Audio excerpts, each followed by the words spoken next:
Hi, dear friends. We are still in Chapter 4, Expressions and Equations, and we're looking at Section 4.4. We're still solving equations, but this time we're going to use multiplication and dividing to actually solve them. No real new vocabulary today, but we are going to start off by looking at some properties. Last time in our last lesson, we looked at properties of addition and subtraction, of properties of equality in addition and subtraction. Now we're going to look at multiplication and division in terms of their properties of equality. If you notice here, if we have A equals B, if A and B and C are numbers for any numbers and A is equal to B, then C times A is equal to C times B. Again, this rule can kind of be summed up in what you do to one side, you've got to do to the other. So you can multiply both sides of an equation by the same number, and that equation is still equal. The next one is the division property of equality. Similar standpoint, but we've got one little thing here that is added. We started off with, for any old numbers, A, B, and C, but here now we have one little restriction. C cannot equal 0. Can you guys think of why? Why can't C equal 0? I hope that when I ask that question, you look over and you realize that if I divide both sides by C, and if C were equal to 0, what I'd have is two undefined statements, two things that don't exist, that aren't actually able to be calculated. So when we divide by a variable, oftentimes you might see a restriction like this, that variable cannot equal 0. So let's get back to the property at hand.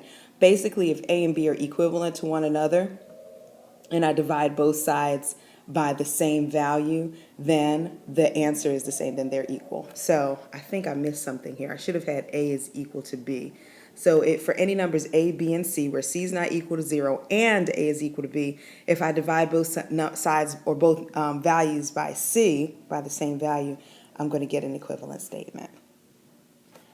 So we're going to use those properties to solve the following problem. So let's look at, this is example 1. We're going to solve by dividing. Here's part A.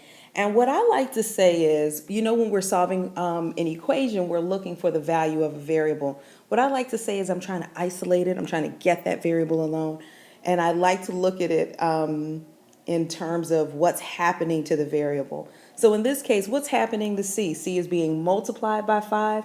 To undo multiplication, what's the opposite of, or the inverse operation of multiplication? Is division. So I need to divide 5 away. What I do to one side, I do to the other. So when that cancels, I'm left with C is equal to 120 divided by 5. And we recognize that that's 24. So C in this problem is equal to 24. Let's look at the next one. In part B, we have 4x is equal to negative 48. Again, I'm asking myself what's happening to what's happening to x? X is being multiplied. What's the opposite of multiplication? It's division. So I'm going to divide away the thing that's bothering x, which is that 4. What I do to one side, I do to the other. And you can see that a negative 48 divided by a positive 4 is going to give me a negative 12. So my answer is negative 12.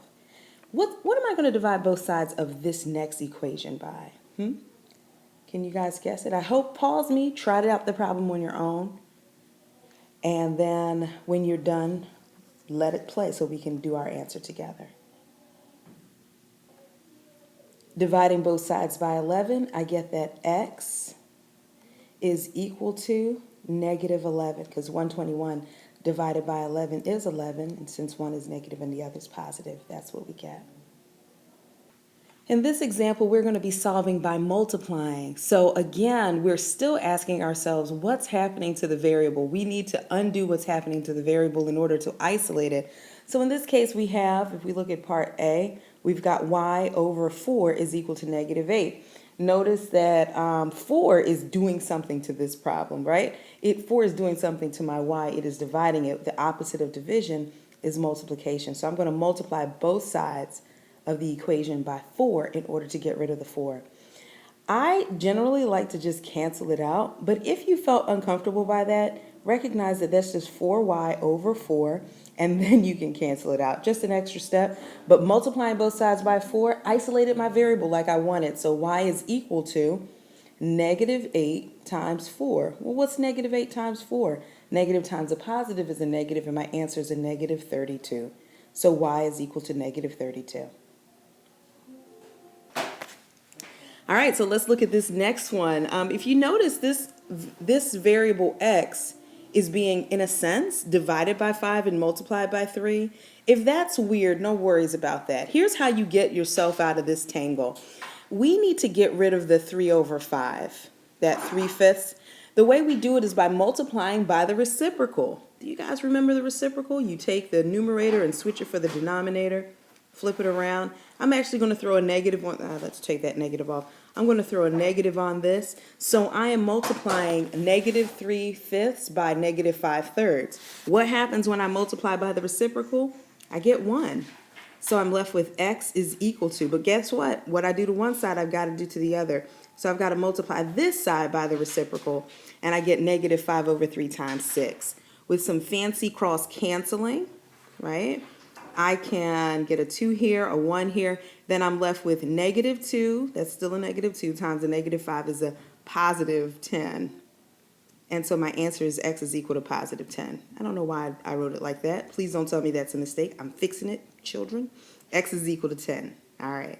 Let's do this last one. Similar situation. We need to multiply by the reciprocal. In order to do that, I'm just going to multiply both sides of this equation by, guess what the reciprocal is, people? That's right, 7 over 6. I heard you. I heard you. Pause me if you want to do this on your own and see if you can get it right. Cancel out the 6's. You get m is equal to, let's do some fancy cross canceling here.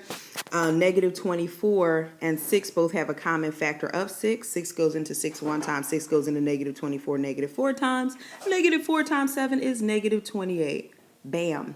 M is equal to negative 28.